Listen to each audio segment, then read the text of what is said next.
Bonsoir à toutes et tous et merci d'être là pour cette conférence Femmes, Violence et Covid, déjà tout un programme. Donc au nom de l'ULB, du CAL Namur, on vous remercie d'être présent et donc dans le cadre du certificat d'université en genre et sexualité et plus spécifiquement on clôture là pour l'instant sa dernière édition namuroise.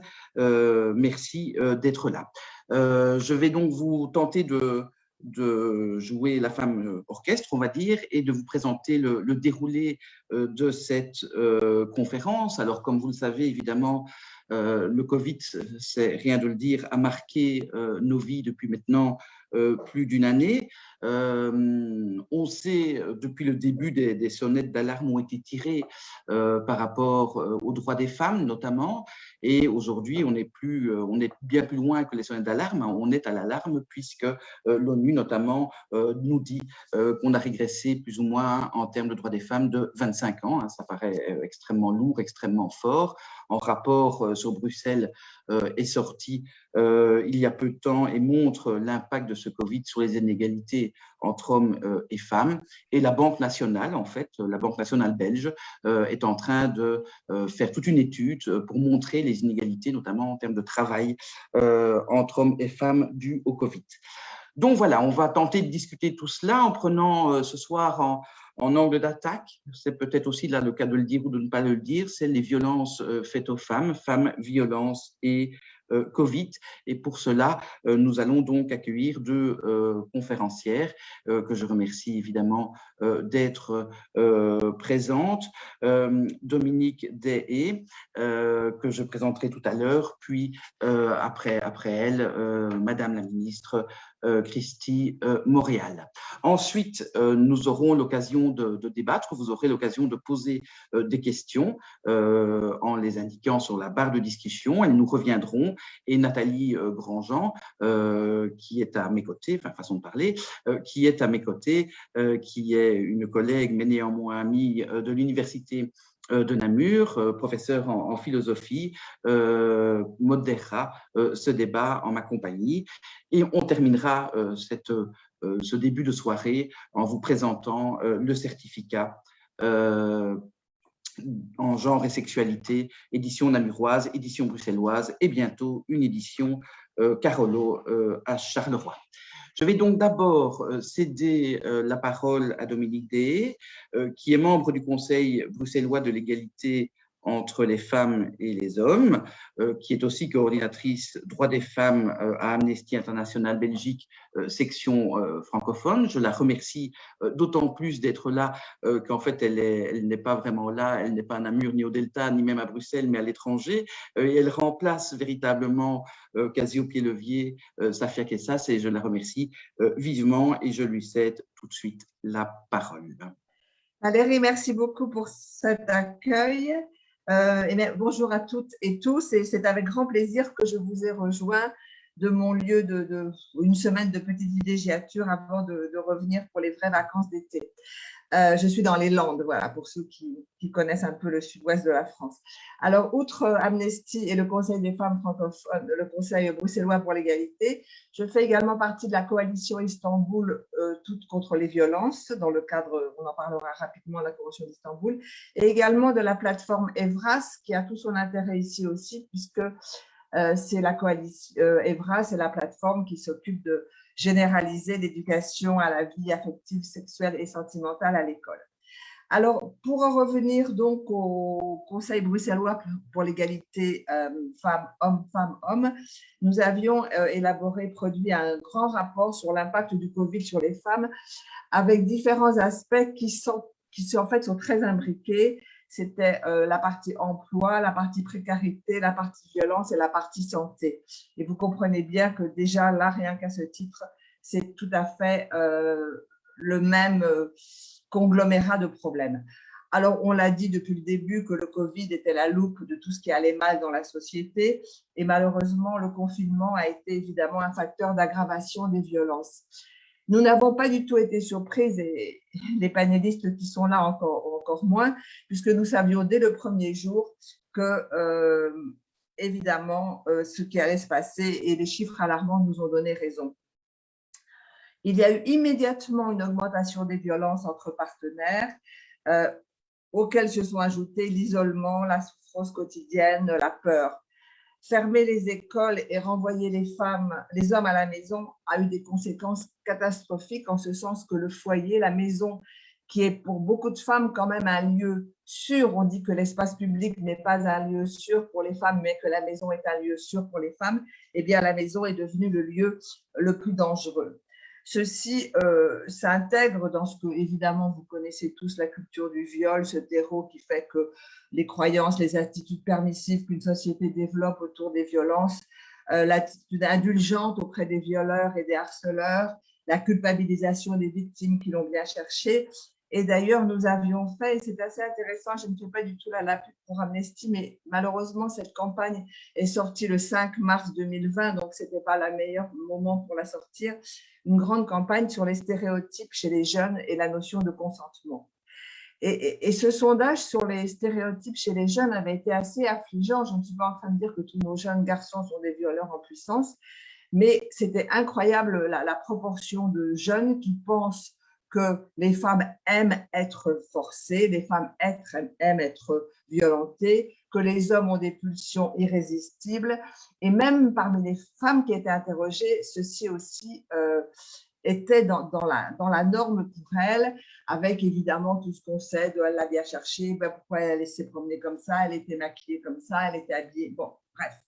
Alors, la situation pendant la pandémie et encore maintenant, surtout au début, quand les écoles étaient fermées, les femmes n'avaient plus aucun prétexte, aucune raison pour sortir de chez elles. Et le contact avec les autres parents à la sortie de l'école, par exemple, avait complètement disparu. Parallèlement, les hommes violents, qui malgré tout étaient habituellement souvent sur le lieu de travail, parlaient avec des gens, étaient un peu plus raisonnés et raisonnables. Et là, ces gens se sont retrouvés complètement confinés, ça on peut vraiment le dire, confinés à l'intérieur. Alors, comme la pandémie est en cours, nous n'avons pas vraiment des chiffres très, très fiables, mais ce n'est pas très important parce que de nombreux indicateurs convergent. Alors, sans surprise, les violences ont chuté dans l'espace public, puisque les femmes ne sortaient plus, elles se faisaient moins agresser dans l'espace public. Et peut-être, il y a eu moins de féminicides, puisque le féminicide apparaît surtout au moment où la femme cherche à quitter son partenaire. Il y en a quand même eu 24 probablement, je dis probablement, puisque nous n'avons pas de données officielles sur les féminicides, ce sont les associations qui font le relevé, mais il y a eu donc un peu moins de féminicides et un peu moins de violences dans l'espace public. À l'inverse, une augmentation considérable au sein du foyer, recrudescence des violences au sein du couple. Évidemment, quand je parle de violence, c'est la violence physique, la violence sexuelle, psychologique, morale, verbale, économique. La grande difficulté de sortir de chez soi pour porter plainte, donc il y a eu une augmentation énorme des appels aux lignes d'écoute conjugale. Les appels ont été multipliés par 3, mais soyons très clairs là-dessus, ce ne sont pas nécessairement des appels de femmes qui étaient violentées. Et ça, c'est un phénomène extrêmement intéressant sur lequel il faudra se pencher.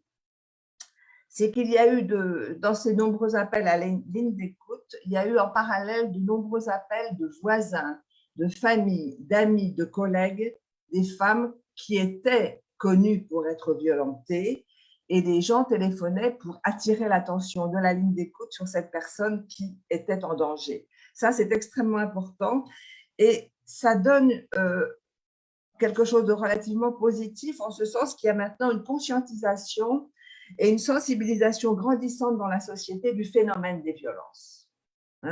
Puisque donc là, clairement, les appels, et j'ai beaucoup parlé à ce moment-là avec les responsables de ligne d'écoute, ils étaient étonnés eux-mêmes du nombre de gens qui téléphonaient pour des femmes. Alors, ces lignes d'écoute, elles ont été renforcées, il y a eu plus de personnel, mais et il y a eu également la possibilité d'utiliser les chats et les mails pour les appeler. C'est un pis-aller, mais c'est mieux que rien, et c'est peut-être quelque chose qui va être mis en place de façon plus pérenne parce que parfois c'est plus facile de chatter ou d'envoyer un mail que de parler à voix haute quand on est dans un endroit où on peut être écouté par la personne violente.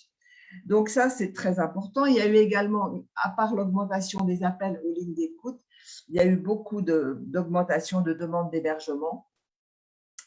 En avril 2020, il y a même une hausse de 200% des demandes d'hébergement, une augmentation des cyberviolences, bien évidemment, et malheureusement, ont dû être un peu oubliées dans tout ça, les femmes en situation précaire, les femmes migrantes, les femmes toxicomanes, les femmes SDF, les travailleuses du sexe, toute une catégorie de population qui ne connaît pas forcément bien l'existence des lignes d'écoute. On reviendra tout à l'heure dans les recommandations justement sur les campagnes de sensibilisation. Donc là, il faut être conscient de ces personnes qui ont été complètement laissées à l'abandon. Probablement aussi, ça a eu un impact sur la communauté LGBTQIA parce que souvent, ces personnes étaient obligées de continuer à vivre dans leur famille et ce n'était pas forcément clair que la famille était le meilleur lieu d'écoute et de violence possible. Donc, pour conclure sur d'abord ce constat des violences, il apparaît qu'il y a plus les mesures de restriction des activités, des déplacements et des contacts ont été fortes, plus les services d'écoute, de soutien et d'aide ont été sollicités et moins il y a eu de faits rapportés à la police. C'est pour ça qu'il est extrêmement difficile d'avoir des chiffres, mais les chiffres ne nous intéressent pas nécessairement.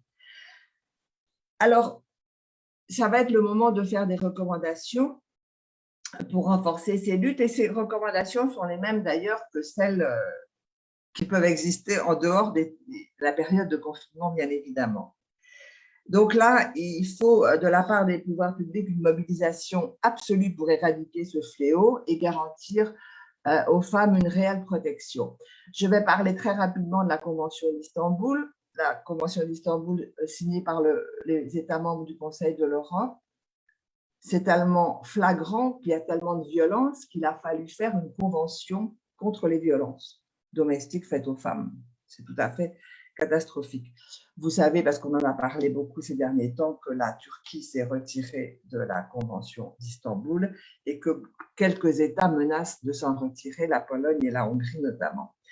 Alors, c'est un peu notre Bible. D'ailleurs, notre secrétaire d'État à l'égalité a dit que c'était même son livre de chevet. Je fais juste une parenthèse et je ne suis pas en train de faire du frotte-manche, mais nous avons une fenêtre de tir assez intéressante puisque nous avons aussi bien au niveau fédéral que région Wallonne, Fédération Wallonie-Bruxelles et Bruxelles-Capitale, 4 ministres ou secrétaires d'État qui vraiment ont décidé de prendre le problème extrêmement sérieusement.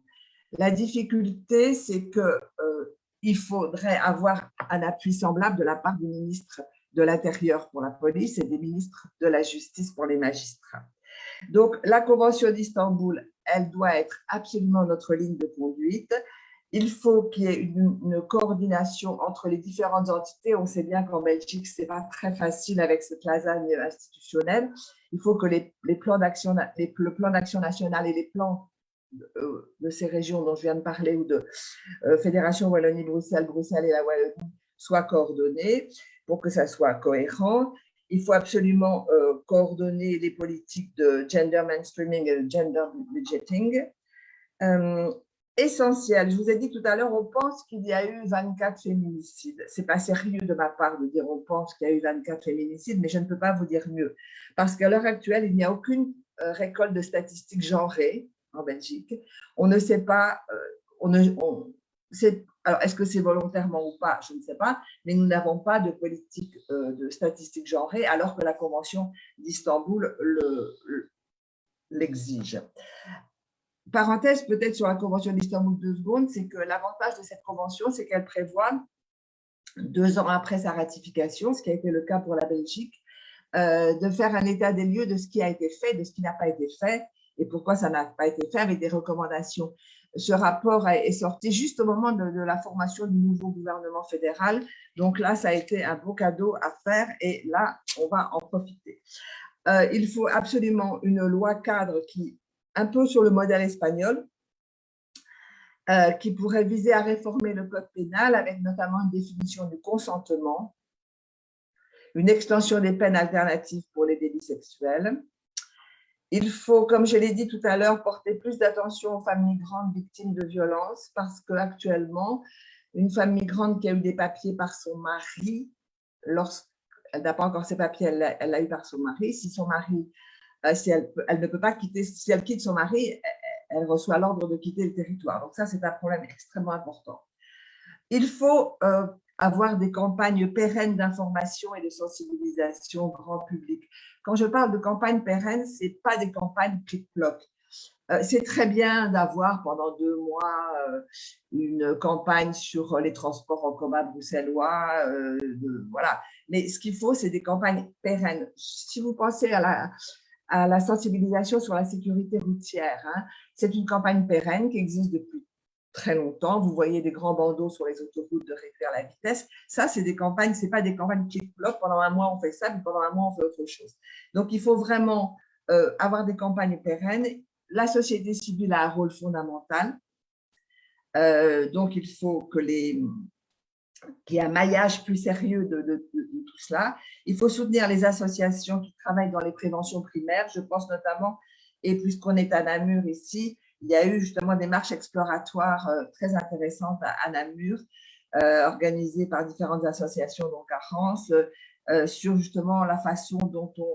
C'est tout bête, hein, bon, là, je suis dans l'espace public, je ne suis plus sur les violences Covid, mais c'est lié.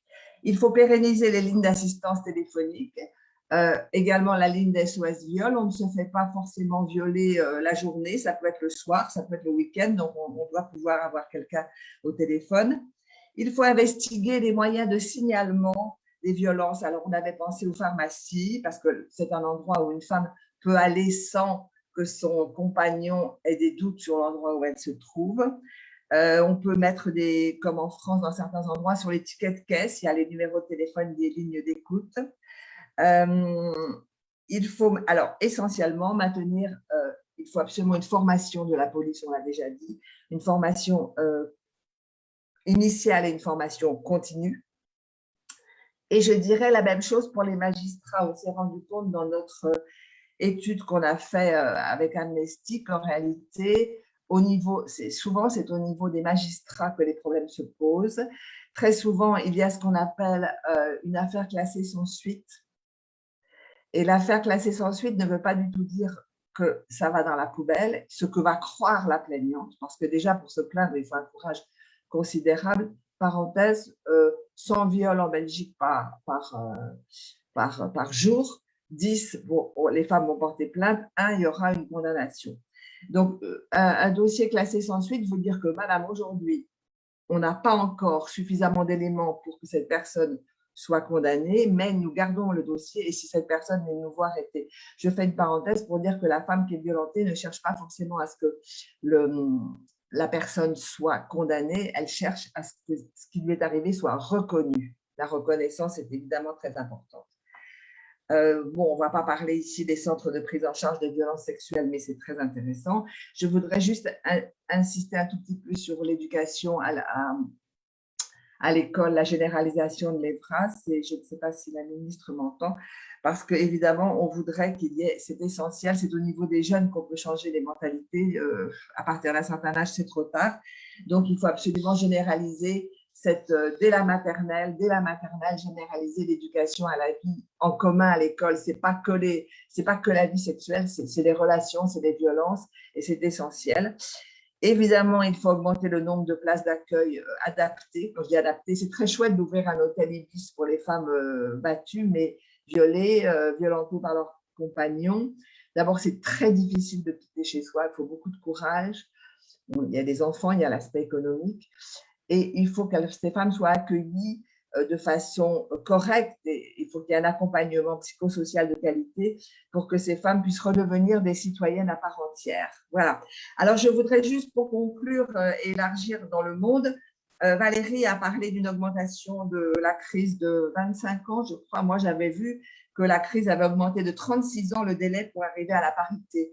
Le délai pour arriver à la parité est de 135 ans. J'ai bien dit 135 ans, je n'ai pas bu d'apéritif encore, 135 ans. Et là, on a perdu encore 36 ans de plus.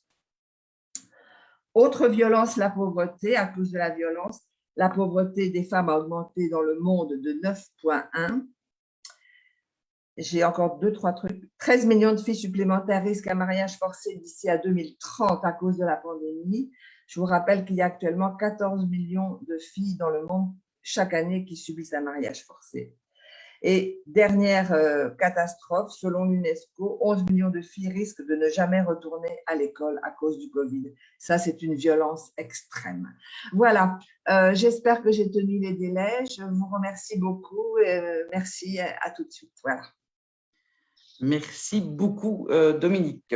Là, je devrais normalement céder la parole à Madame la ministre, mais depuis le tout début de cette conférence, des messages nous parviennent et la ministre s'excuse, mais elle a en empêchement de toute dernière minute et donc sa présentation va être faite par Rosine Erlemont, conseillère pour les matières droits des femmes au cabinet de la ministre. Je crois que je ne dois pas présenter le ministère de Christine Moréal, hein, qui est aussi vice-présidente du gouvernement wallon, mais qui a l'emploi, la formation, la santé. Je crois que là, on l'a beaucoup remarqué depuis plus d'1 an, mais aussi l'action sociale, l'égalité des chances et les droits des femmes. Et donc, merci Rosine voilà, au pied levé depuis quelques minutes de prendre sa place ce soir. Bonjour à toutes et à tous. Alors, tout d'abord, comme vient de le faire Valérie, je tiens à excuser Madame la ministre qui a eu un contretemps et qui est bien triste de ne pouvoir être avec nous ce soir. Je vais donc tenter, certainement pas aussi bien qu'elle, de vous dresser un petit peu ce qui s'est fait, ce qui s'est déroulé en termes d'action publique quant à la politique de Madame la ministre en matière de droits des femmes. Mais donc, ça a été dit, le confinement a effectivement eu un impact important sur les violences faites aux femmes, qu'il s'agisse de violences intrafamiliales, mais aussi de harcèlement dans l'espace public, de cyberharcèlement. Tout porte à croire, même si effectivement aucun chiffre précis n'a été publié jusqu'ici, que les agressions à l'égard des femmes se sont intensifiées. Alors, concernant les violences entre partenaires, l'isolement social des victimes, l'omniprésence de l'auteur au sein du foyer, la présence permanente des enfants et les tensions accumulées ont mis de nombreuses femmes, mais aussi d'enfants, en situation dangereuse. Et face à cette réalité, plusieurs mesures ont été prises. Pour commencer, le renforcement de la coordination entre les acteurs francophones et à l'échelon fédéral. Donc, dès le mois de mars 2020, une task force violence conjugale a été mise sur pied. Celle-ci réunissait les différentes administrations et cabinets des entités francophones et de la région Bruxelles-Capitale, ainsi que le secteur associatif. Toujours en place, cette task force a pour objectif de répondre à l'amplification des problèmes de violence durant la période de confinement, de mettre au jour les besoins et les urgences rencontrées et d'y apporter une réponse rapide, mais surtout efficace. Alors, en matière de coordination, il est aussi important de souligner que la CIM Droits des femmes a, dès sa mise en place, traité de manière prioritaire les questions de violences faites aux femmes. Alors, je voudrais aussi citer le renfort et la visibilité de la ligne d'écoute violence conjugale qui a déjà été nommée. Donc, comme on l'a dit, la crise a été le déclencheur d'un accroissement exponentiel de situations de violence et la ligne d'écoute gratuite et anonyme, c'est toujours bon de le rappeler, le 0800 30 030 qui est accessible 7 jours sur 7 et 24 heures sur 24. Cette ligne a pour vocation d'offrir une écoute, une information, mais aussi une orientation aux victimes et aux auteurs de violences entre partenaires, à leurs proches, mais aussi aux professionnels. Au plus fort de la crise, il faut savoir que cette ligne d'écoute a vu ses appels triplés. Donc, il s'agit de 70 à 80 appels par jour qui étaient reçus. À l'heure actuelle, c'est une trentaine d'appels par jour, mais ça correspond malgré tout à un peu moins du double d'appels par rapport à une situation d'avant-crise. Alors, pour faire face à ces chiffres, au plus fort de la crise, un subside spécifique a été débloqué pour cette ligne d'écoute par Madame la ministre afin de l'armer face à cette quantité d'appels. Donc, dès le mois de juin de l'année dernière et pour une période d'1 an, un 3e poste d'écoute a été ouvert et le chat a été élargi à 20 heures par semaine. Alors, Madame la ministre a également renforcé la professionnalisation de cette ligne.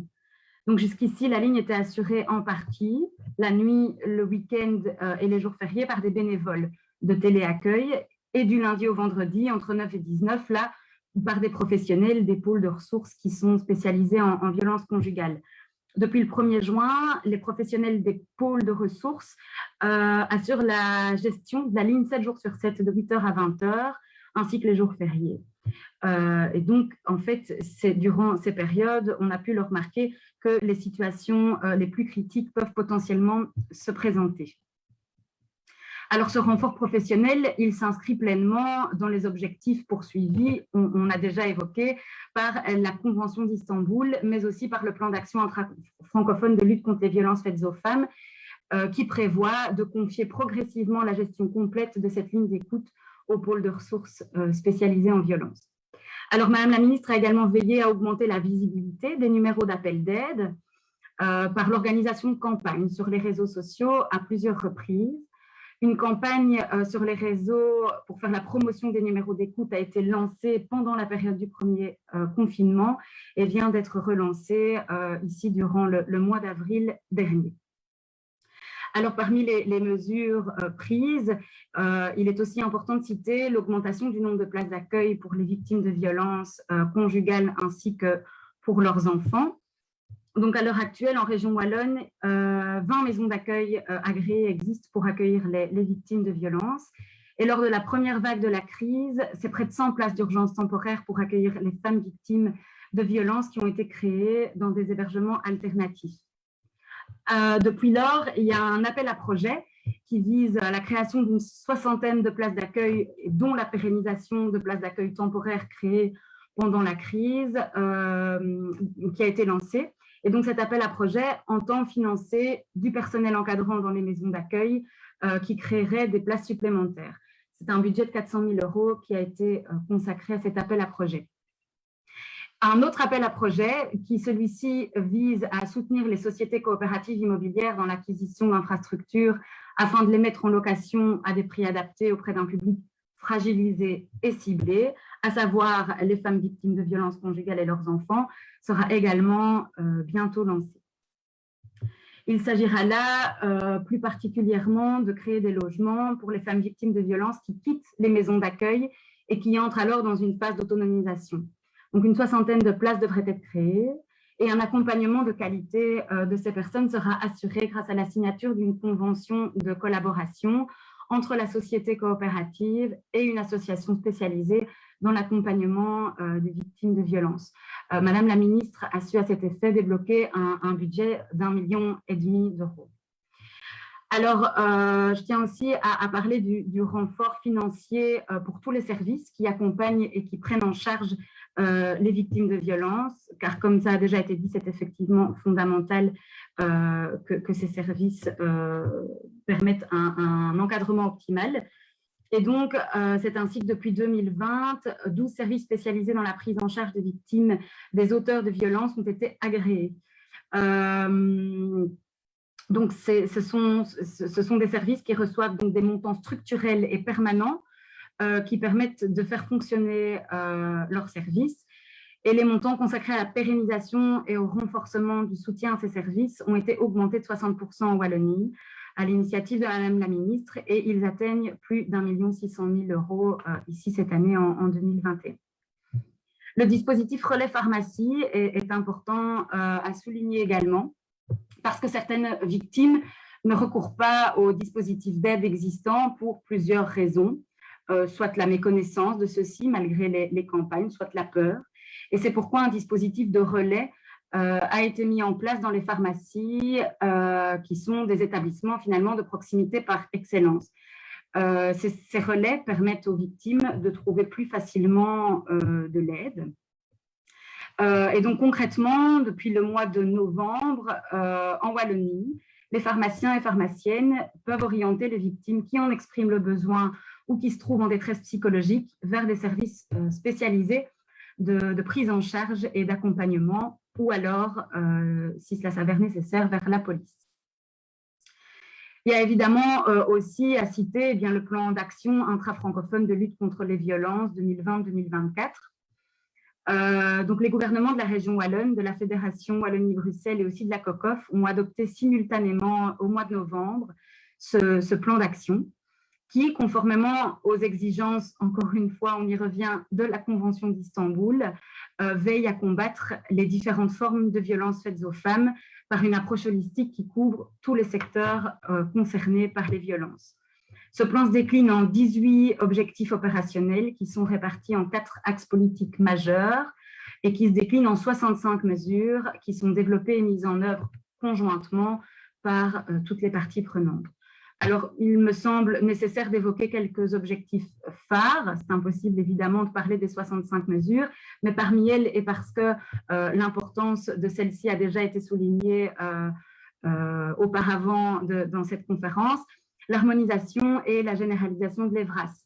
Donc, aujourd'hui, Madame la ministre Christine Moréal, avec ses collègues Barbara Tract et Caroline Désir, de la COCOF et de la Fédération Wallonie-Bruxelles, travaille pour pouvoir donner une réelle amplitude à ce travail essentiel qui vise à sensibiliser les jeunes, dès le plus jeune âge, au respect de chacun, à l'égalité des genres. Donc, l'ambition est d'aboutir à une généralisation et une harmonisation de l'EVRAS en Belgique francophone avant la fin de cette législature. Autre mesure qu'il me semble important de souligner, c'est le renforcement de la formation des professionnels par la création d'un pôle de formation qui rassemble les ASBL expertes dans la formation relative à ces domaines. Ce pôle aura la vocation de renforcer la cohérence dans l'offre de formation en Belgique francophone, mais aussi de lui donner plus d'envergure. Il s'agira notamment de structurer et de coordonner l'offre de formation et d'offrir un seul point de contact et d'assurer une meilleure visibilité de tous ces opérateurs. Enfin, je tiens à citer que le soutien à la création de centres multidisciplinaires de manière à renforcer la coordination entre les différents intervenants, services psychomédico-sociaux, mais aussi judiciaires, notamment pour les situations à haut risque de dangerosité, a été mis en place. Alors, on l'a brièvement expliqué, mais concernant le harcèlement sexiste dans l'espace public, qu'il soit réel ou virtuel, eh bien, on le sait, les violences dépassent malheureusement le cadre du foyer. C'est bien ça dont témoigne le harcèlement dans l'espace public et le harcèlement en ligne. Parce que malgré que les rues aient été désertées par le confinement, eh bien, même si on ne dispose pas encore d'évaluation précise, tout porte à croire malgré tout que les agressions, ou tout du moins le sentiment de peur des femmes ont augmenté. Et plusieurs récits de femmes sur la toile ont confirmé ce constat, justement, faute entre autres de témoins à cause des rues vidées par le confinement.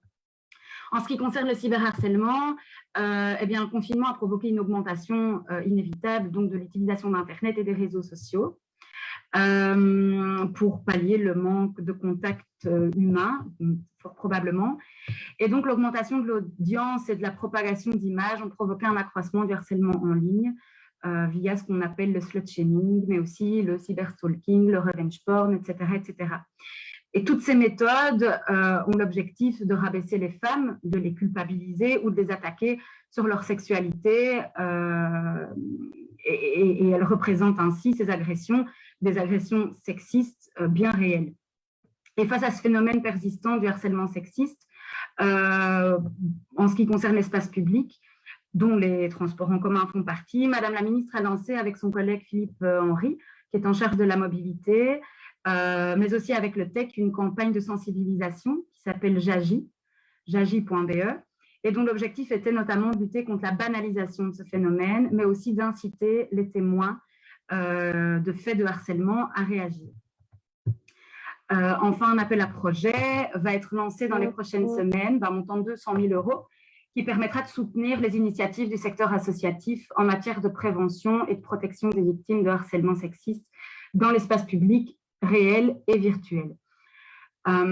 Cette thématique de harcèlement sexiste réel et virtuel est, pour terminer, à l'ordre du jour de la CIM Droits des femmes que Madame la ministre co-préside actuellement. Et justement, à ce sujet, des engagements seront pris demain avec l'ensemble de ses collègues qui font partie de la CIM, des différentes entités compétentes en la matière. Donc voilà, j'espère que j'ai respecté le temps imparti. Je voulais juste terminer en disant que nous venons de le voir à travers nos deux premières interventions, que le constat est assez clair malheureusement et qu'une fois de plus, quand l'ensemble de la population se trouve en difficulté, ça a été le cas ici pendant tout le long de cette crise Covid, eh bien les femmes, elles subissent une double peine. La recrudescence de toutes les formes de violence à leur égard les opprime davantage au détriment de leur santé mentale et de leur santé physique. Cette situation prive les femmes de la pleine jouissance de leurs droits. Et comme le souligne la Convention d'Istanbul, que je nommerai donc une dernière fois, eh bien, ces violences constituent une violation de leurs droits humains et une forme extrême de discrimination. Les inégalités entre les femmes et les hommes s'en voient alors inévitablement renforcées. En tant que femme politique, Madame la ministre se porte en partie garante de ces droits.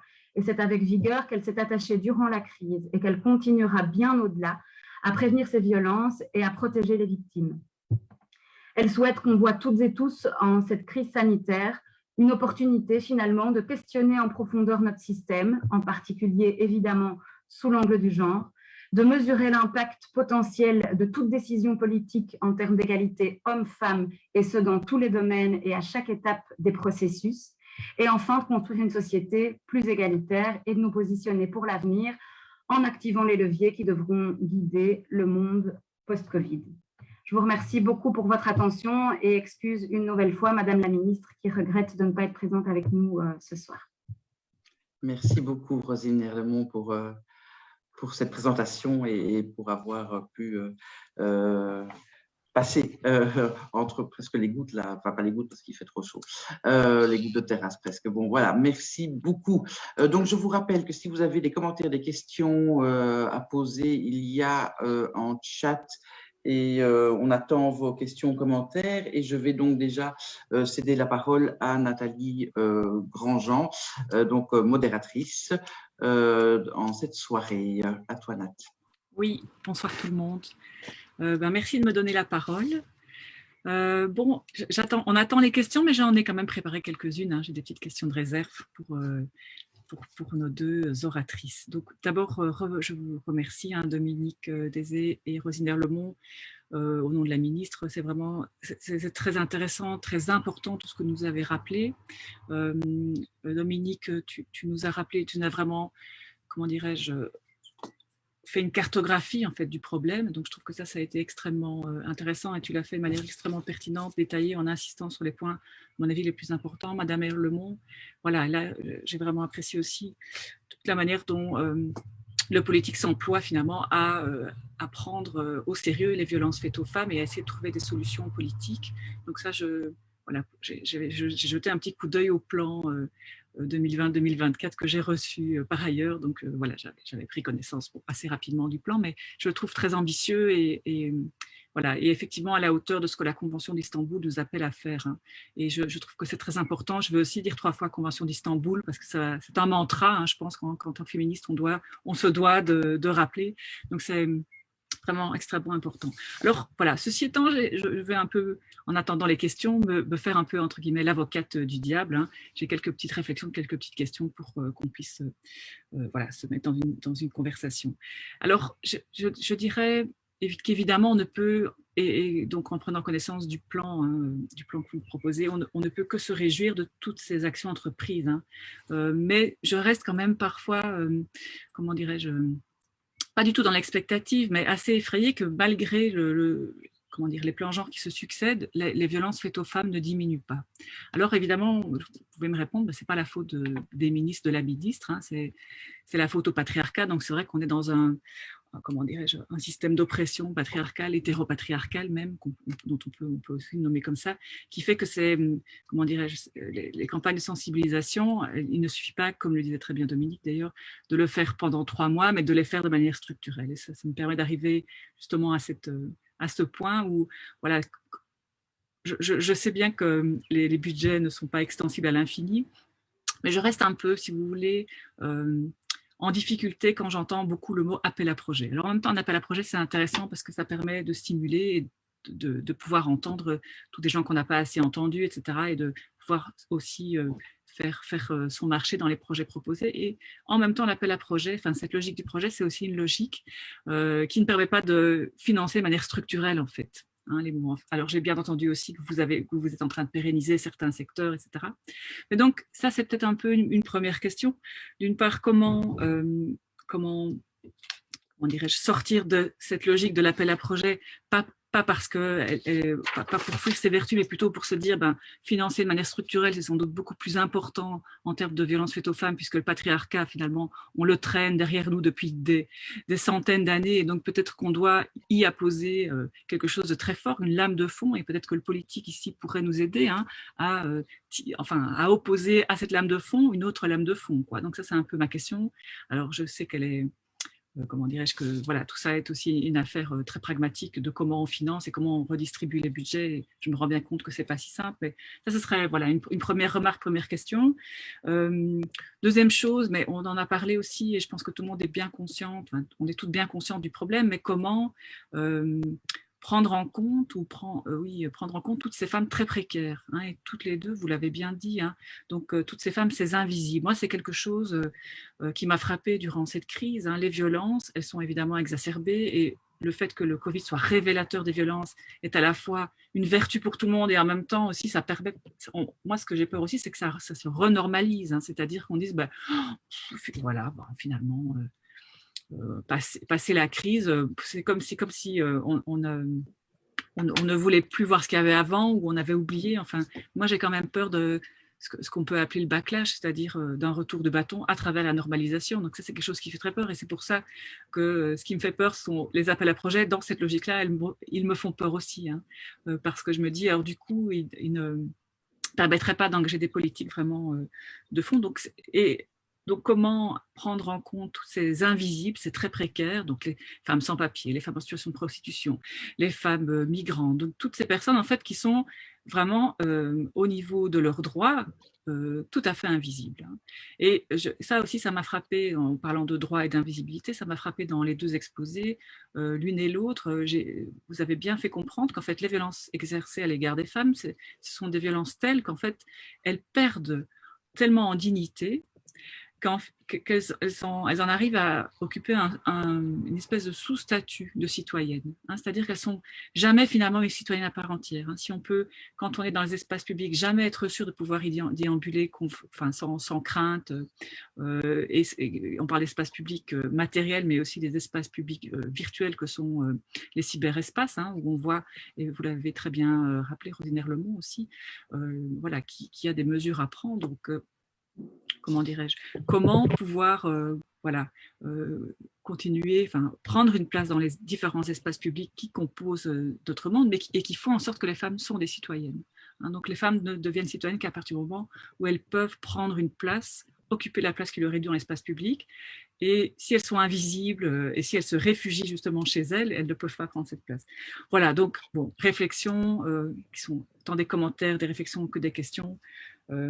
Voilà, j'en ai d'autres pour après, hein, en attendant les questions peut-être de nos, j'allais dire de téléspectateurs, mais je suis complètement vieux jeu parce qu'on n'est pas à la télé ce soir. Mais bon, voilà, je ne sais pas, voilà, si l'une ou l'autre veut réagir. Oui, moi, merci beaucoup, Nathalie. Je voulais demander justement à Rosine, enfin, pas du tout la mettre dans l'embarras, certainement pas, mais tu as parlé que Madame la ministre voulait avoir une généralisation de l'EVRAS avant la fin de la législature. Qu'est-ce que tu entends par généralisation de l'EVRAS? Parce que ça peut être plein de choses différentes. Ça peut être 2 heures chaque année de la primaire, de la maternelle jusqu'à la terminale. Ça peut être que chaque enfant, un jour dans sa vie, ait rencontré quelqu'un du planning familial. Donc, je ne te demande pas une réponse maintenant parce que tu ne l'auras certainement pas. Mais je voudrais vraiment qu'on s'entende bien sur ce qu'on appelle la généralisation de l'EVRAS parce que on a obtenu déjà que n'importe qui ne puisse pas entrer dans une école pour parler de cette vie sexuelle et relationnelle parce que jusqu'à il n'y a pas si longtemps, même des associations pro-vie y allaient et faisaient des discours tout à fait néfastes. Mais moi, je demeure convaincue, mais vraiment très convaincue, que c'est au niveau des jeunes et des très jeunes qu'il faut agir.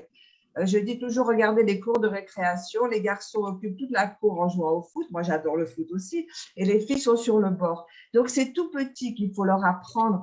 Je ne suis pas forcément fanatique des jeux, enfin des premiers garçons, filles, les jeux, le rose, machin, mais vraiment le respect, la relation. Et j'étais l'autre jour dans une école à Clavier, près de Liège, justement pour parler de 3 heures du consentement.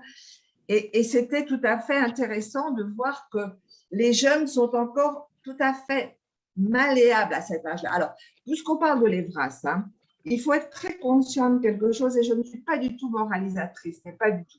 Mais regarder un film porno en soi, moi, ça ne me gêne pas du tout. On regarde un film porno, ce n'est pas grave. Mais qu'on regarde un film porno pour faire sa propre éducation sexuelle et qu'on pense que c'est ça la vraie vie sexuelle, c'est absolument dramatique. Parce que sur les films porno, les garçons sont toujours des mecs très baraqués qui ont tout ce qu'il faut là où il faut, si je peux me permettre, et les filles sont des femmes objets. Alors, si on regarde un film porno avec des copains, c'est pas grave, on sait que c'est un film porno, il faut le savoir. Si c'est comme ça qu'on fait son éducation sexuelle, c'est complètement dramatique. Et j'ai bien dit, ce n'est pas sur le plan moral que je me place, certainement pas. D'autre part, pour les plaintes, là, je n'ai pas parlé, mais vous l'avez certainement vu dans votre certificat de la victimisation secondaire. Déjà, aller porter plainte à la police, souvent je pose des questions quand je fais des animations dans les écoles. Je demande aux filles, si tu te fais tabasser par ton copain, est-ce que tu vas le dire à ta meilleure amie? En général, la réponse est non. Pourquoi? Parce que je me sens conne, parce que j'ai mal choisi le mec, parce qu'on m'avait dit que j'aurais dû écouter. Donc, c'est très difficile d'aller porter plainte auprès de sa meilleure amie, auprès de ses parents aussi. Et auprès de la police, c'est très difficile parce qu'on va vous reposer sans arrêt les mêmes questions qui seront des questions qui vont de nouveau faire de vous une victime. Donc ça, c'est extrêmement important. Et je ne dis pas que c'est facile du tout d'interroger quelqu'un qui a été victime de violence. Attention, je ne dis pas du tout que les policiers le font mal, je dis que c'est très difficile. D'autre part, il ne faut pas oublier cette problématique de la sidération. Quelqu'un qui se fait tabasser, quelqu'un qui se fait violenter, quelqu'un qui se fait violer, va très souvent avoir ce phénomène de sidération, elle va complètement occulter, elle va séparer son cerveau de son corps. Et c'est pour ça que ça peut surgir 10 ans après. Alors, quand j'entends des gens qui disent « Oui, il a attendu 10 ans pour se plaindre », mais oui, il a attendu 10 ans pour se plaindre parce qu'il a oublié ce qui lui est arrivé. Et au moment où ça ressort tout d'un coup parce qu'elle aura accouché ou parce qu'elle aura rencontré quelqu'un d'autre ou parce qu'il y aura eu un deuil, ça va ressortir.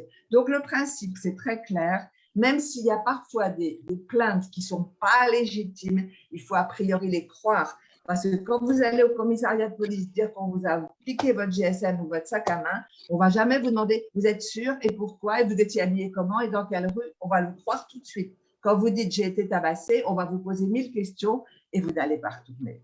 Donc, moi, j'insiste vraiment beaucoup pour répondre à tes questions, Nathalie, sur vraiment la généralisation. Alors, on l'appelle EVRAS ou test-point. Mais il faut absolument que les jeunes soient conscients de ces choses-là. Il faut qu'ils arrêtent de croire, parce que je peux vous envoyer en bilatéral le sondage qu'on a fait pour Amnesty, qui est assez effrayant.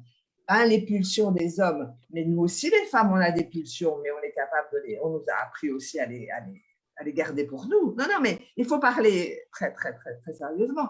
Si vous prenez la série Game of Thrones, dans la série même, il y a 50 viols. 50 viols dans la série. Est-ce que c'est ça? Alors, là encore, je ne suis pas moralisatrice, Mais c'est une culture du viol qui est courante. C'est normal, les mecs, bon, c'est normal, ils ont leur pulsion. Hein. Autrefois, il y avait des bordels militaires de campagne. Hein. J'ai vu le film ici, je vous le conseille d'ailleurs, des hommes avec Depardieu sur la guerre d'Algérie. C'est normal, les hommes, ils ont ces besoins. Ben, nous, voilà, et puis on l'a un peu cherché, on s'est maquillé comme ça, on avait une jupe un peu courte. Il y a cette exposition Que portait-elle ce jour-là qui est passionnante, où on voit que quel que soit l'habit qu'on porte, ça ne change rien. Donc, c'est vraiment une affaire d'éducation. Donc, moi, je voudrais qu'on consacre plus à la prévention que faire quand c'est arrivé. Évidemment, il faut avoir de l'argent, que faire quand c'est arrivé. Mais si on prévient, c'est très important. Et c'est beaucoup plus... la femme se sentira beaucoup plus une citoyenne. Alors, moi, j'aime beaucoup ce que tu dis. Malheureusement, Nathalie, moi, j'en ai parlé de ces femmes migrantes, ces femmes sans papier, ces SDF. On sait bien que les SDF sont violés en permanence. On le sait. Les femmes migrantes, les travailleuses du sexe, les femmes handicapées. On ne parle pas assez de femmes handicapées. On en parle dans la Convention d'Istanbul.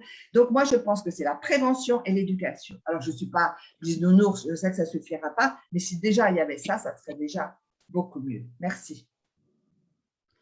Merci beaucoup, Rosine Erlemont. J'imagine que vous souhaitez réagir.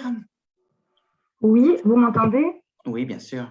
Ah, très bien. Donc, je vais peut-être commencer par rappeler que je pense que les pulsions sexuelles n'ont jamais été scientifiquement prouvées et qu'elles sont, tout comme beaucoup de choses qu'on a évoquées, une construction sociale. Alors, je suis bien d'accord avec toutes les remarques qui ont été faites ici. Évidemment, vous comprendrez que je ne peux pas me permettre de prendre des engagements pour Madame la ministre. Non. Je peux cependant me permettre d'apporter des éléments de réponse avec des points que je sais qu'elle défend fortement.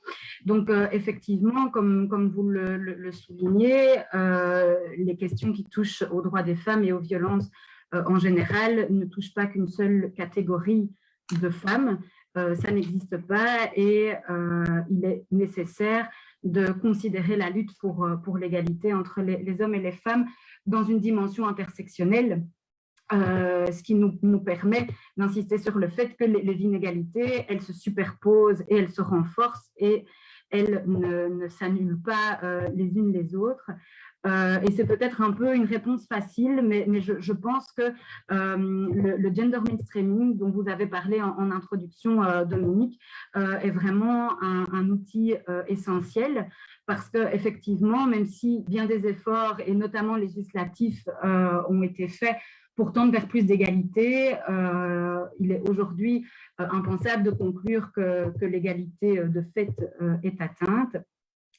Et le gender mainstreaming a justement cette vocation à renforcer l'égalité des femmes et des hommes dans la société en tenant compte non seulement des différences qui sont socialement construites, mais aussi des différences socio-économiques entre la situation des femmes et des hommes et de leur impact potentiel dans tous les domaines et à chaque étape des processus politiques, élaboration des lois, des mesures, dans la mise en œuvre, dans le suivi, dans l'évaluation de celles-ci. Et donc, concrètement, cette démarche de gender mainstreaming, elle implique qu'avant de mettre en œuvre une politique spécifique, eh bien, une série de questions et de constats doivent impérativement être posées et que des recherches doivent être menées pour, une part, déterminer si la politique à mettre en œuvre ne va pas générer une discrimination compte tenu de la situation spécifique des femmes et des hommes, et d'autre part, d'identifier les moyens et les leviers qu'on a pour éviter, réduire, supprimer les inégalités qui sont constatées. Et donc, comme son nom l'indique, le gender mainstreaming, mais qui est un terme anglais, c'est une approche finalement intégrée de l'égalité et elle est à différencier d'actions spécifiques, par exemple, telles qu'un appel à projet ou d'actions positives qui peuvent être mises en œuvre pour rectifier finalement des discriminations déjà existantes. Et c'est dans cette optique que Madame la ministre a coordonné déjà sur cette législature le plan genre 2020-2024. Et donc, elle a motivé tous ses collègues du gouvernement via ce plan, à prendre des mesures qui intégraient la dimension du genre. Et ça passe notamment, vous en évoquiez l'importance, Dominique, par des statistiques ventilées par le sexe. Alors, il y a toute une série d'autres mesures qui concernent les violences, les femmes précarisées, les femmes sans abri, et qui dépendent de la région wallonne que l'ensemble donc, des ministres ont pris. Donc voilà, j'espère que ce sont déjà des éléments. Alors pour revenir à l'EVRAS, vous évoquiez aussi cette question de l'EVRAS. Évidemment, le constat est clair. Aujourd'hui, le pourcentage d'élèves qui sont touchés par ces animations reste vraiment trop faible et il tient vraiment à cœur à Madame la Ministre de l'augmenter de manière progressive et significative. Il faut savoir que donc, ce qui régit un petit peu les animations EVRAS aujourd'hui, c'est un protocole d'accord qui date de 2013, mais qui s'est avéré peu efficace. En témoignent donc les chiffres d'élèves touchés. Et donc, ce protocole va désormais s'inscrire dans un accord de coopération construit sur base des recommandations de divers acteurs de terrain, dont les stratégies concertées EVRAS, évidemment, qui sont des acteurs formés d'acteurs incontournables en la matière. Et donc, ce nouvel accord de coopération, notamment, portera sur une meilleure définition de l'EVRAS, en accord avec les critères internationaux, aussi sur des objectifs précis pour les animations EVRAS, sur les contenus qui sont fondamentaux à aborder lors des animations, sur la précision des rôles des différents acteurs et actrices qui prennent part au processus et sur la labellisation obligatoire des intervenants EVRAS, parce que malheureusement, il arrive encore aujourd'hui que des animations aux valeurs non progressistes en termes de droits des femmes soient données dans certaines écoles, ce qui peut avoir des conséquences dangereuses et dramatiques.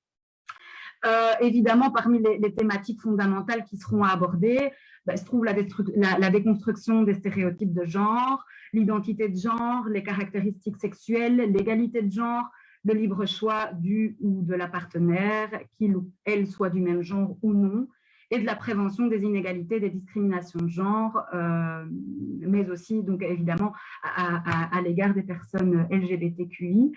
La refonte de ce protocole réaffirmera évidemment la nécessité que ces animations EVRAS se déroulent dans un contexte respectueux de chacun et de chacune et permettent aux élèves de s'exprimer librement, de créer un climat de confiance, mais aussi d'intégrer, de s'approprier toutes ces notions qu'englobe la vie relationnelle, affective et sexuelle, et la volonté de Madame la Ministre et de ses collègues Barbara Tract et Caroline Désir, et évidemment que ces animations se donnent dès les premières années de maternelle jusqu'à la fin du cursus de secondaire, parce qu'effectivement, il n'est jamais trop tôt pour aborder ces sujets-là. Merci beaucoup. On va déjà retenir qu'une des choses qu'on a perçues peut-être dans le Covid plus qu'avant, mais je crois que il faut monitorer. On a besoin d'un tableau de bord, on a besoin de chiffres, et on sait déjà que derrière les chiffres, on peut leur faire dire beaucoup de choses, mais que dès qu'il y a des statistiques, les femmes sont invisibilisées. Historiquement, c'est une réalité constante, mais néanmoins, on a besoin véritablement de ce tableau de bord, et c'est vrai qu'on est assez étonné que la plupart des ministres, notamment des secrétaires d'État, nous disent, mais en fait, ce qui manque le plus, c'est qu'on n'a pas les chiffres. Et je crois que c'est vraiment c'est peut-être assez fou de se dire ça en 2021, mais c'est vrai qu'il nous manque véritablement les chiffres. Donc ça, je crois que c'est une des premières choses, mais vous l'avez dit tout à l'heure. Alors, dans les commentaires, on commence à avoir des retours, notamment sur les films porno, mais c'est tout un débat en soi, on pourra en parler pendant des heures, sur l'éducation sexuelle et les films porno et le rôle évidemment stéréotypé dans les mainstream porno hétéro des rôles masculins et féminins. Et cette idée, donc, il faut éduquer dès le plus jeune âge, est quelque chose d'extrêmement... qui revient dans les commentaires. Et donc là, on a une question plus précise. Pourquoi une éducation progressive à l'EVRAS, puisque l'EVRAS qui semble aussi et qui est peut-être en danger. Et autant j'ai pu travailler sur l'Evras, écrire sur l'Evras, mais qui est un peu vu comme la panacée, comme si voilà, demain tout allait changer parce qu'on a l'Evras, même si je crois qu'il faut l'avoir et que c'est un long combat et que c'est fondamental et que c'est pas pour rien d'ailleurs que c'est si compliqué pour y arriver. Mais donc la question c'est pourquoi une éducation progressive à l'Evras? Le mot progressive. C'est Rosine, ça. C'est l'augmentation du nombre d'élèves touchés qui sera progressif, mais pas les contenus, évidemment, et une évolution progressive, je dirais, à cause probablement des lenteurs administratives qui incombent à toute nouvelle politique prise. Mais voilà, je pense que les étoiles sont alignées avec le trio que forme Madame la ministre Christine Moréal, ainsi que Barbara Tract et Caroline Désir, qui ont vraiment la volonté d'avancer dans le même sens. Je pense que ça fait longtemps que 3 ministres comme ça, de 3 niveaux de pouvoir, n'ont pas été autant en harmonie finalement sur ces questions-là et ont vraiment la volonté d'œuvrer dans le même sens.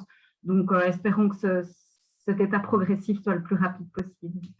Oui, si je peux me permettre sur les phrases, Valérie, ce que je voulais rajouter, évidemment, ce n'est pas la panacée, mais quand tu as 2 heures en secondaire et 2 heures en secondaire, la priorité, ce n'est pas les relations, ce n'est pas les genres, ce n'est pas l'homosexualité, c'est comment mettre un préservatif et se préserver des maladies sexuellement transmissibles. Et c'est normal, c'est le plus important. Et à partir du moment où ça sera fait tous les ans, c'est complètement autre chose. On peut l'aborder d'une façon. Mais ne nous faisons pas d'illusions. Ça coûte énormément d'argent, une généralisation de l'EFRAS. Si on veut le faire pour chaque élève, chaque année, ça coûte des fortunes. Donc, pour l'instant, on est encore en train de voir ce que ça coûterait. Alors, je sais bien que les violences coûtent terriblement à la société et les violences coûtent très cher aux entreprises. C'est très intéressant. J'avais assisté au projet Carve, justement, et tout d'un coup, les entreprises, là, on était avec des gens très chics, de chez Gucci et tout ça, qui étaient conscients que ça coûte très cher à l'État en absence pour invalidité, en absence pour maladie, en burn-out. Donc, tout d'un coup, les entreprises commencent à réaliser ça. Alors, tant pis si ce n'est pas pour la bonne raison, c'est bon à prendre. Tout ce qui est sensibilisation est bon à prendre. Mais c'est clair qu'il ne faut pas se faire d'illusions, ça coûte très, très, très cher. Évidemment, on attache beaucoup d'importance à savoir comment le papillon et la grenouille se développent, ce n'est pas fondamental, on pourrait peut-être supprimer certaines choses au programme et mettre ça à la place, mais c'est absolument essentiel, la prévention, et puis la prévention dans la littérature, dans les médias, dans les journaux, on peut imaginer des tas de choses, c'est pour ça que Safia aurait été là. Alors, on peut penser à plein de choses de littérature, de films, de spots. Nous, pour notre campagne Je dis oui, je dis non, on a pris 2 youtubeurs jeunes parce que ce n'était pas nous qui allions faire la leçon. On a pris donc Guillaume et Abdel en vrai. Et ça vaut vraiment la peine de voir la façon dont ils expliquent ce que c'est que le consentement. C'est fabuleux. Moi, je l'avais testé auprès de certaines de mes petits-enfants parce que j'en ai 12, donc j'ai de quoi tester tous les âges. Et vraiment, ils sont très ouverts, les jeunes. Ils sont pas forcément hostiles à ça, mais on ne leur a pas appris que ça ne se faisait pas. Voilà, c'est ça. Mais je suis assez d'accord avec toi, mais je ne suis pas sûre que ce ne soit qu'une question d'argent. Je crois que ça l'est en partie. Non, mais c'est non. Mais je crois qu'il y a eu une opposition. Oh là là. Des résistances extrêmement fortes, et c'est vrai. Et, on est bien d'accord qu'il y a eu des résistances énormes, ça c'est sûr. Et Nathalie l'a souligné, et Rosine Erlemont aussi. Je crois qu'il y avait là une conjonction. Quand, 1 an et demi plus tôt, on se dit avec des ministres pareils qui arrivent à des postes pareils, il y avait un espoir gigantesque. Il y avait Adèle Haenel qui se levait, on se lève et on se casse. Il y avait quand même tout un mouvement qui allait dans un sens, et puis le Covid est arrivé. Et oui, mais les femmes parlent plus. La parole a été un tout petit peu libérée. Oui, pas spécialement pendant le Covid. Nathalie. Non, ça pas du tout. Non. Mais... Oui, moi, je voulais prolonger un peu la discussion en abordant la question du cyberharcèlement. Donc, on a dit, et tout le monde l'a souligné ici, augmentation des violences faites aux femmes et aussi en ligne. Donc la violence, donc beaucoup d'entre nous étaient confinés, hein, la plupart d'entre nous étaient confinés, et voilà, le confinement a fait que les interactions en ligne ont été, enfin, on a pensé qu'elles étaient, enfin, qu'elles pouvaient remplacer les interactions en vrai. Et donc voilà, on a eu une vie numérique sans doute beaucoup plus dense, beaucoup plus relationnelle et beaucoup plus importante aussi durant ces mois de confinement. Et on a observé, et vous l'avez toutes souligné, à quel point ces violences faites aux femmes, elles se passaient aussi en ligne, au cyberharcèlement. Donc là, moi, je me demandais comment faire, parce que c'est très compliqué, je trouve, comment dire, de faire de la prévention pour le cyberharcèlement. Je veux dire, comment faire pour faire en sorte que ça fonctionne, hein, puisque là, on peut évidemment de nouveau aller dans les classes, etc. Donc, on peut aligner finalement le cyberharcèlement sur le harcèlement de manière générale, mais il n'empêche que comment dirais-je, il y a quelque chose qui échappe sans doute aux politiques aussi, hein, dans la manière dont soit à la fois on fait de la prévention, mais aussi dont on punit en fait les auteurs, hein, je veux dire. Et donc si, et Dominique l'a bien rappelé, il y a pour 100 viols, je ne sais plus exactement tes chiffres, Dominique, mais en gros 10 dépôts de plainte et une condamnation. Je pense que on va dire quelque chose comme ça. Que doit-on dire des violences en ligne, hein, des cyberharcèlements? Là, on sait qu'en fait très peu portent plainte parce que c'est très compliqué d'abord de nouveau d'expliquer ce qui s'est passé, de faire comprendre c'est quoi en fait le réseau social sur lequel j'étais et comment dire, sur lequel j'ai été harcelée, insultée, menacée de mort, identifier aussi les auteurs. Enfin, et donc là aussi je me demandais comment faire en fait, hein. Et évidemment il y a de la prévention, mais je pense quand même il faut aussi punir en fait ces auteurs. Et donc là dans un dispositif comment dire, d'harcèlement ou de violence, il y a des peines qui sont prévues. Que peut-on faire dans le cas du cyberharcèlement? Parce que ça peut ruiner la vie des femmes, hein. Et donc, un documentaire j'imagine certaines, ou la plupart d'entre vous, en tout cas ici, dans les panélistes, l'ont vu, un sale pute de Florence Hénault, Myriam Leroy, qui est un documentaire exceptionnel et qui montre très bien, en fait, comment cet harcèlement qui est systématique et qui est vraiment, de nouveau, un continuum des violences faites aux femmes, peut détruire la vie des femmes qui avaient relativement confiance en elles dans les espaces publics, se retrouvent extrêmement stressées, même confinées chez elles, si vous voulez, alors qu'elles ne vivent pas avec un potentiel violeur. Donc, donc, il y a une insécurisation au cœur même des foyers à travers comment dirais-je, les cyberviolences et les cyberharcèlements. Bon, là, moi, je me demande aussi comment le politique va-t-il répondre.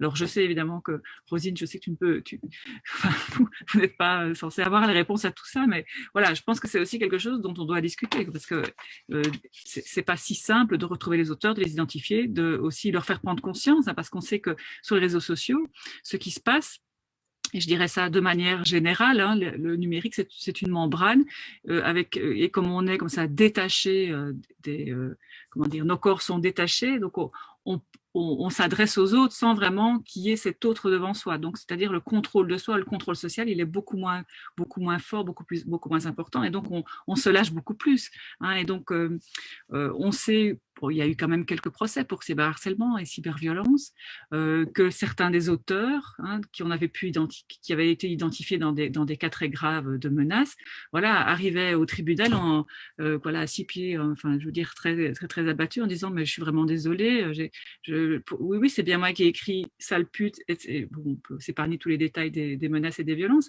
mais en même temps, mais oui, mais je me rendais pas compte que c'était quand même de la violence. Mais alors on se dit, mais enfin, donc le numérique, il provoque ça ainsi, hein. Donc ça, c'est aussi une recomposition, et ça pendant, faut dire, ce long confinement, on a beaucoup d'entre nous, en tout cas, avons été confrontés à une vie numérique dont on ne maîtrise pas la grammaire, on ne maîtrise pas les enjeux, et on ne maîtrise pas non plus les répercussions sur nos vies, quoi. Donc ça, je pense, c'est quelque chose aussi. Enfin, les mouvements de femmes, en tant que femmes, on doit s'emparer de cette question, mais aussi le politique et comment dirais-je, le judiciaire. Enfin, ça fait partie évidemment de la réponse politique, hein, c'est-à-dire comment punit-on ces auteurs? Est-ce qu'un cyberharcèlement vaut un harcèlement, je dirais, en vrai? Hein, si ça n'a pas la même valeur, alors effectivement, ça va, on va se dire, bah alors, je peux insulter tout le monde, je m'en fous. Hein, donc c'est, enfin voilà, réflexion. Mais je pense que ça, c'est quelque chose dont on ne prend pas encore assez la mesure, hein, cette vie numérique voilà, qui ont été, qui sont devenus une partie de nos vies quotidiennes et dont on risque quand même de devoir encore composer. Hein. C'est-à-dire que le télétravail va probablement, on va retourner au bureau dans nos organisations, dans nos entreprises, mais il y aura une généralisation quand même des interactions numériques. Et donc ça aussi, hein, peut-être que, et je rebondis sur ce que disait Dominique sur les VRAS, voilà, est-ce que les VRAS aussi, on ne devrait pas intégrer toutes ces questions-là? Et donc, voilà, ces vies sur les réseaux sociaux font partie de la vie des jeunes et sont aussi des lieux, voilà, où on expérimente la vie affective et relationnelle. Et il est urgent de montrer que le numérique, ce n'est pas simplement une duplication du réel, quoi. Il y a d'autres enjeux. Voilà. Qui voudrait… Je ne sais pas si tu veux, je voulais juste dire, oui, évidemment, tu as dit il se lâche, mais c'est en même temps une grande forme de lâcheté. C'est assez, il se lâche, mais c'est une forme de lâcheté. Juste rebondir sur le problème de la punition, entre guillemets. Je demeure convaincue que la prison n'est pas la solution. Je suis moi-même visiteuse de prison, donc je vois à quoi ça sert à rien du tout, enfin, à part des gros criminels. Et je pense, on n'a pas beaucoup parlé de Praxis, enfin ces associations assez intéressantes qui s'occupent de réparer les hommes violents, parce qu'il faut aussi penser aux auteurs. Hein. Tu as dit, ils arrivent au tribunal 6 pieds sous terre en ne se rendant pas compte. Probablement, certains ne se rendent pas compte parce que c'est dans la… Ça fait partie du truc, hein, sale pute. Il n'y a pas si longtemps, on disait je suis conduit comme un PD. C'était quelque chose qui se disait couramment. Puis un jour, on a pris conscience que c'était absolument une injure infâme. Et donc, sale pute, c'est aussi pareil. D'ailleurs, les mots que les automobilistes utilisent. Bon. Donc là, je pense que c'est aussi une question d'éducation, mais c'est une question ensuite, je suis convaincue que ces gens doivent après avoir quelques heures de réflexion pour leur expliquer pourquoi ça ne se fait pas. Les mettre en prison, enfin, mettre un auteur de violence de coups, évidemment, il faut le punir. Mais si on se contente de le mettre en prison, on mettra un violent en prison et il en sortira un violeur, hein, soyons très clairs là-dessus. Donc là aussi, il faut des moyens et du personnel compétent parce que ce n'est pas facile du tout, du tout. Les Praxis fait un travail formidable. Anne Jacob a fait des choses extraordinaires pour les gens c'est une mesure alternative et je pense que dans la loi qui va être peut-être mise en place par Sarah Schlitz, il y aura quelque chose justement sur les peines alternatives et on peut avoir des espoirs et on a cette fenêtre de tir, je le redis encore une fois, avec toutes ces femmes formidables qui veulent agir. Espérons que le ministre de la Justice va suivre, on va voir. Il y a eu une formation des magistrats en ce moment, mais si on n'a pas expliqué à un magistrat tout ce continuum de violence, tout ce patriarcat, les magistrats auront du mal à comprendre. Il faut assister à une séance où une femme a eu le courage d'aller jusqu'au tribunal pour porter plainte, comme en général, elle prendra un avocat prodéo, que ce sera un jeune, il passera en dernier, elle passera la matinée à écouter les violences que les autres ont subies. C'est une double violence et c'est une double peine. Mais je pense qu'on ne peut que progresser parce qu'on a tellement reculé qu'il faut avancer et pas avoir peur de dire les choses tout le temps, de ne pas laisser passer. Comme on ne laisse pas passer un propos raciste autour de nous, un propos homophobe, il ne faut pas laisser passer ce genre de choses. Il faut être vigilant à chaque seconde, même si on a l'air de… Moi, je suis très contente d'être féministe, ça ne me gêne pas du tout. Hein. Moi aussi, je suis contente d'être féministe. Je vais juste te répondre parce que quand je disais ils doivent être punis, moi je pense évidemment, je n'imagine pas de la prison ferme, toi Dominique, et je pense qu'effectivement ce que fait la prison ferme pour tout le monde, allez hop, bon, non absolument pas, et je suis entièrement d'accord que la prison est criminogène et que la prison n'a pas la fonction de réparer quoi que ce soit.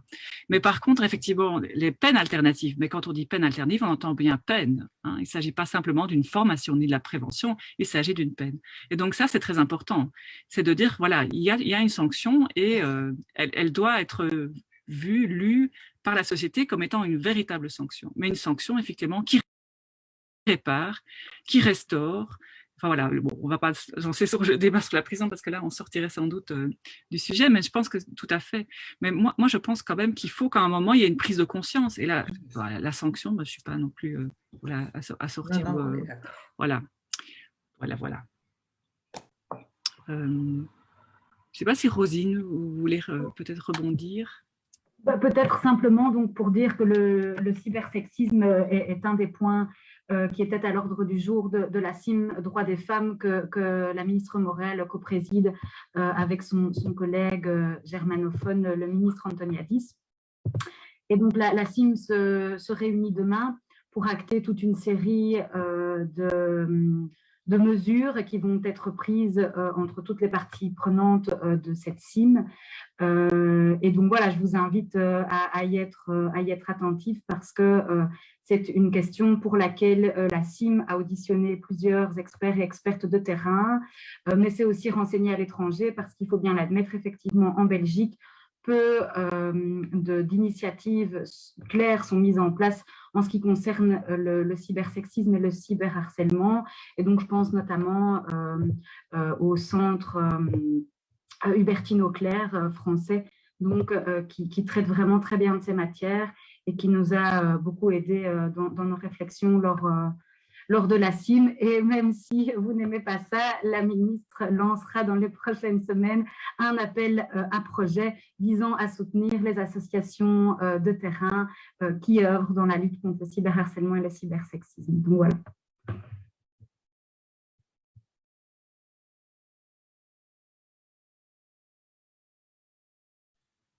Merci beaucoup, Rosine. Je crois qu'on a peut-être un dernier commentaire, hein, voilà, un commentaire sur Facebook, voilà, qui souligne le fait que voilà, il est important d'agir à différents niveaux, sensibilisation, prévention, éducation, mais certains semblent toujours inaccessibles. On perçoit une sorte de plafond de verre au niveau de la reconnaissance des violences de genre par le système judiciaire. Ce maillon manquant risque de conduire à nouveau les femmes au silence. Donc ça, c'est sans doute une manière d'exprimer de manière beaucoup plus adaptée ce que j'essaie de dire en disant qu'il fallait une sanction. Donc je ne cherche pas à punir à tout prix, mais en tout cas une reconnaissance, effectivement, le système judiciaire a ce pouvoir symbolique de dire ceci est quelque chose qui n'est pas acceptable. Voilà, donc il y a une symbolique ici qui doit aussi se jouer à ce niveau-là. Et donc, effectivement, et c'est toute la difficulté de mettre en place des politiques du genre, et j'imagine bien qu'au cabinet de la ministre, on éprouve ça au quotidien, c'est toute la difficulté de la transversalité, hein, de coordonner des campagnes, de faire en sorte que les choses voilà, soient à la fois à multiniveau, mais en même temps puissent se coordonner, puissent s'intégrer et s'articuler. Bon, c'est extrêmement difficile. Donc, voilà, ça, j'admire et je... D'où l'importance, je pense, de traiter... Pardon. D'où l'importance de traiter ce genre de thématiques lors de CIM, hein, donc de conférences interministérielles, parce que justement, elles mêlent tous les niveaux de pouvoir et permettent d'agir simultanément dans notre lasagne institutionnelle, quoi, ce qui est important. Juste une précision que vous connaissez peut-être, il y a une loi du 31 juillet l'année dernière qui a prévu précisément la formation des magistrats à cette problématique. Donc là, on a participé à différentes réunions et là, je pense que c'est quand même quelque chose de bien parce que les magistrats n'avaient pas véritablement dans leur formation de cours sur les violences. Hein. Donc, il fallait vraiment les sensibiliser. Et là, le programme a l'air de se mettre en place peu à peu. Donc, on peut aussi avoir un espoir. Voilà, on peut avoir des espoirs. Mais c'était indispensable. Hein. Indispensable. Si je peux aussi, parce que je trouve que c'est vrai que c'est très beau, en fait. Enfin, c'est très beau, non, c'est pas beau, mais de réduire les femmes au silence. Et ce silence a quand même marqué nos vies depuis 1 an et demi, hein, et notamment ce premier confinement où c'était calme, hein, très calme, et on entendait peut-être plus facilement, c'est vrai, les voisins et le bruit et les violences, mais aussi on sortait du silence à 20h pour applaudir des travailleurs qui étaient très majoritairement des travailleuses, hein, plus de 90% pour les infirmières, etc. Et donc voilà, il y a aussi toute la violence symbolique dont on n'a peut-être pas parlé là ce soir, mais qui a aussi été extrêmement forte. Hein, des experts qui sont souvent les experts et peu des expertes qu'on a vues sur les plateaux télévisés, etc., etc. Mais bon, cette violence symbolique a aussi été extrêmement importante durant ce Covid et donc il faut sortir du silence. Voilà. je voulais, avant de recéder la parole à Nathalie pour les toutes dernières conclusions, juste parce qu'en fait, normalement, on devrait être en présentiel, on n'a pas pu le faire cette année, mais normalement, on devrait se retrouver à Namur, au Delta, pas sur la terrasse, mais après, on se serait retrouvé sur la terrasse, sans doute, du Delta, surtout qu'on avait le temps avec nous. Et normalement, on devait terminer tout ça pour vous présenter, évidemment, le certificat universitaire en études de genre et de sexualité. Et donc, je vais tenter de vous le présenter, si j'y arrive, très rapidement. Mais très très vite, hein, pour pas voilà. Donc c'est un certificat qui se déroule sur Bruxelles, sur Namur maintenant grâce au CAL, mais aussi sur Charleroi très très rapidement. Et donc c'est un certificat qui se répartit sur 16 demi-journées et qui est composé de différentes unités d'enseignement. Et je crois que ce certificat, d'autres, ou le master en études de genre d'ailleurs, sont tout à fait essentiels. Hein. On a beaucoup parlé aujourd'hui de formation, on a terminé par les magistrats, mais on a pu parler de la police et de bien d'autres métiers. La formation, hein, les fameuses lunettes de genre, hein, une fois qu'on met les lunettes de genre, on n'arrive plus vraiment à les retirer. Et c'est tout à fait fondamental de comprendre de quoi on parle et de se former à ces questions. Et donc, il faut donc suivre, pour participer à ce certificat, une unité de base, ainsi qu'une des unités thématiques qui n'arrêtent pas de croître depuis le début de ce certificat. Donc, les unités d'enseignement thématiques disponibles à Bruxelles et à Namur, c'est égalité, discrimination, corps, identité et sexualité. Et sur Bruxelles, art, corps et représentation, avec la Cambre notamment, et formation, animation, communication qui vient de débuter, notamment portée par Safia Kessas, parce que parler, hein, sortir du silence, transmettre, diffuser, c'est aussi tout à fait fondamental. Donc, je ne vais pas vous faire tous les cours, évidemment. Vous pouvez les détailler et on pourra vous faire parvenir, si nécessaire, ce programme, mais pour vous indiquer donc l'unité de base qui touche un peu à c'est quoi le genre, c'est quoi les stéréotypes, c'est quoi la discrimination, c'est quoi notamment des concepts actuels très forts comme l'écoféminisme, comme l'intersectionnalité, le rôle de la langue et des mots, hein, je crois qu'on l'a dit assez, l'espace public bien évidemment, et l'éducation. C'est l'unité de base qui donne un aperçu sur le genre et la sexualité. Et puis, vous avez donc d'autres unités d'enseignement comme celle égalité et discrimination qui touchent notamment au gender mainstreaming dont on a parlé tout à l'heure, à la santé, à la précarité, au développement.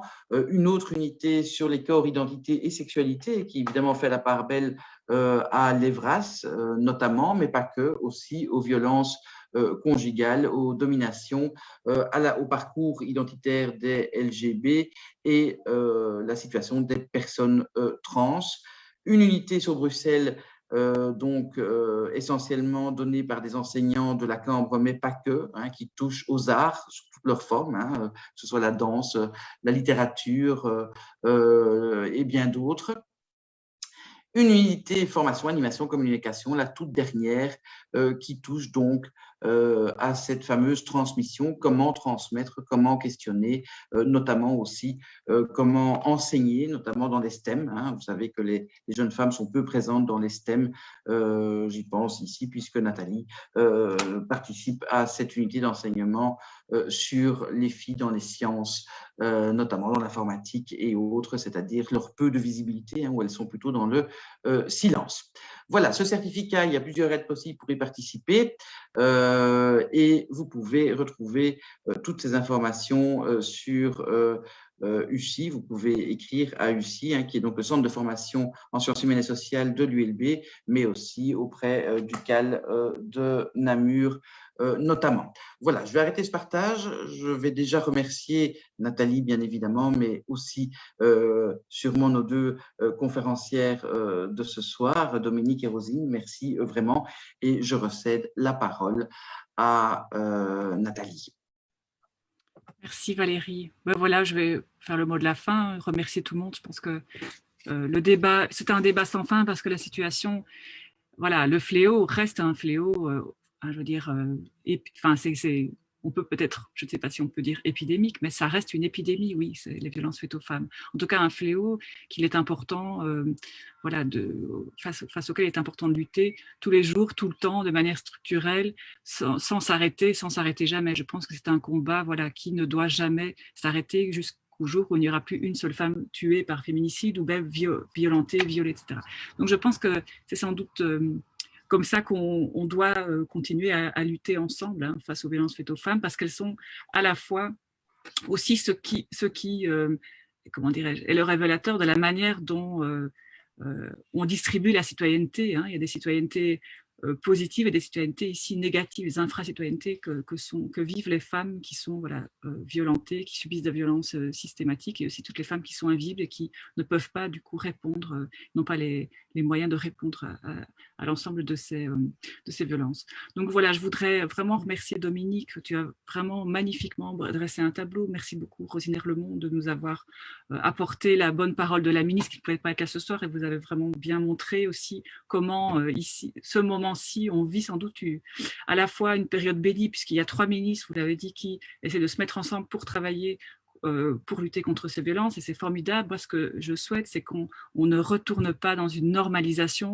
Une fois que ce Covid sera fini, ça a pris tellement de place dans nos vies que on prend le risque, en fait, d'oblitérer en fait toutes ces violences faites aux femmes. Donc c'est aussi pour ça que j'insistais peut-être un peu lourdement, je le concède, sur ma petite attaque sur les appels à projets, parce que en même temps je comprends bien, c'est pas du tout une attaque vraiment directe, mais c'est vraiment se dire qu'on ne luttera contre un système qu'avec la force d'un autre système. Donc c'est un peu la conviction que j'ai, c'est qu'effectivement les appels à projets sont intéressants, ils ont plein de vertus, mais qu'en même temps on est face à quelque chose qui est une lame de fond. Il y a des centenaires de patriarcat face auxquels on doit lutter, et donc il y a vraiment un travail de fond, et on le voit bien en fait, à quel point c'est difficile de génération en génération, on recommence, et quand on interroge les féministes les plus anciennes, ils nous disent mais ça c'est déjà des choses qu'on avait dénoncées. On lit les féministes du 19e siècle, on voit qu'elles nous disaient déjà la même chose, et on se rend compte que rien ne change, mais on dit mais qu'est-ce qui se passe en fait? Mais il se passe que c'est quelque chose qui, enfin, c'est un rapport au monde, donc ça construit notre rapport au monde. Donc là, je commence à dériver en parler en philosophe, mais ça montre aussi, si vous voulez, à quel point, à la fois, on ne voit pas que ça construit notre rapport au monde, ce rapport de genre, c'est du féminin et du masculin, et donc on ne voit pas à quel point ça structure nos vies, et à quel point, du coup, ces inégalités, quand on dit qu'elles sont structurelles, c'est qu'elles sont quasi inscrites dans notre rapport au réel, Et donc, c'est pour ça que je suis très insistante sur la radicalité avec laquelle on doit lutter contre ces violences faites aux femmes. Voilà, je m'arrêterai ici et je remercie tout le monde d'avoir écouté cette conférence débat. Merci beaucoup. Et bonne soirée en terrasse ou ailleurs, alors maintenant qu'il fait beau. Bonne soirée à tous et à toutes. Merci pour tout. Merci Nathalie, merci Dominique, merci Rosine. Bonne soirée.